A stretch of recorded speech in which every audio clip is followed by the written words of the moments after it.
audio jungle.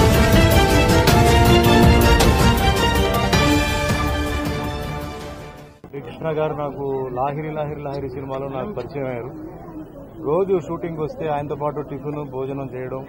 అదే మాదిరిగా రామారావు గారి గురించి అంటే ఆయన సినీ అనుభవాల గురించి, ఆయన నటుడుగా ఎలా చేశారు, కొన్ని పాత్రలు వేసేటప్పుడు ఏమేమి ఆయన శ్రద్ధ తీసుకున్నారు, ఆయన క్యారెక్టర్ ఏంటి, పర్సనల్ లైఫ్ ఏంటి, ఫ్యామిలీతో ఉన్న కనెక్షన్ ఏంటి, ఒక ఆర్టిస్ట్గా అంత బిజీగా ఉంటూ ఫ్యామిలీతో ఎలా ఆయన కనెక్షన్స్ పెట్టుకున్నారు, ఇవన్నీ చెప్పేవారు. దాని తర్వాత రాజకీయ విషయం, ఒకవైపు సినిమా యాక్టర్గా పైకి వచ్చిన వాళ్ళు, ఒకరేమో ఎంజీఆర్ గారు, దాని తర్వాత ఎన్టీఆర్ గారే సక్సెస్ఫుల్ గా.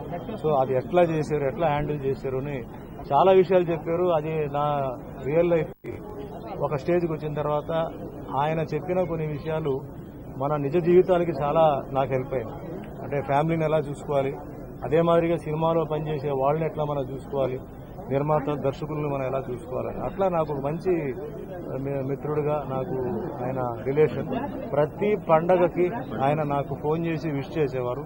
ఆ ప్రతి పుట్టినరోజుకి ఫోన్ చేసేవారు. నేను ఫోన్ తీయకపోతే మెసేజ్లు పెట్టేవారు. 2-3 మెసేజ్లు పెట్టి నేను ఫోన్ మళ్ళీ రిప్లై ఇస్తే, ఏంటి సోదరా చాలా బిజీ చూసావా అని చెప్పి అడిగేవారు. నిజంగా నాకు అంత క్లోజ్. ఎక్కడ నన్ను కలిసిన, పెళ్లిలో కానీ కలిసిన, ఏం చేస్తున్నావు, ఏం షూటింగ్ జరుగుతుంది, ఆరోగ్యం ఎట్లా ఉంది, తర్వాత ఫ్యామిలీ గురించి అడిగేవారు. చాలా క్లోజ్ నాకు ఆయన. ఈరోజు లేదంటే నిజంగా అది కేవలం అందరికీ, ఇది ఒక రామారావు గారి ఫ్యామిలీకే కాదు, అందరికీ, ముఖ్యంగా తెలుగుదేశం పార్టీ వాళ్ళకి చాలా పెద్ద మైనస్. నాకు ఏం మాటలు రావట్లేదు. ఆయన ఆత్మకి శాంతి కలిగించాలని ఆ భగవంతుని ప్రార్థిస్తూ ఫ్యామిలీ మెంబర్స్ అందరికీ నా కంటారు.